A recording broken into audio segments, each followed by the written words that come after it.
నమస్తే, welcome to E6 TV. నేను మీ మధు.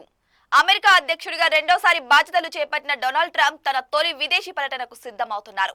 సాధారణంగా యూకే వంటి దేశాలను మొదటిసారిగా సందర్శించేందుకు ట్రంప్ సౌదీ అరేబియా, ఖతర్, UAEకి వెళ్లనున్నారు. అమెరికా అధ్యక్షుడిగా రెండోసారి పదవి బాధ్యతలు స్వీకరించిన డొనాల్డ్ ట్రంప్ తన తొలి విదేశీ పర్యటనగా మధ్య ప్రచారాన్ని ఎంపిక చేసుకున్నారు.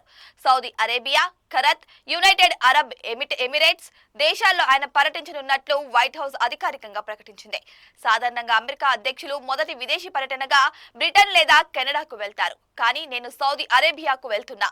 మునుపటి పర్యటన కంటే రెట్టింపు పెట్టుబడులు సంపాదించడమే నా లక్ష్యమని ట్రంప్ వెల్లడించారు.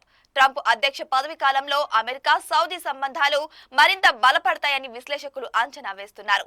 ఇప్పటికే సౌదీ అరేబియా అమెరికా కంపెనీల్లో $1 ట్రిలియన్ పెట్టుబడులు పెట్టేందుకు కూడా అంగీకరించినట్టు సమాచారం.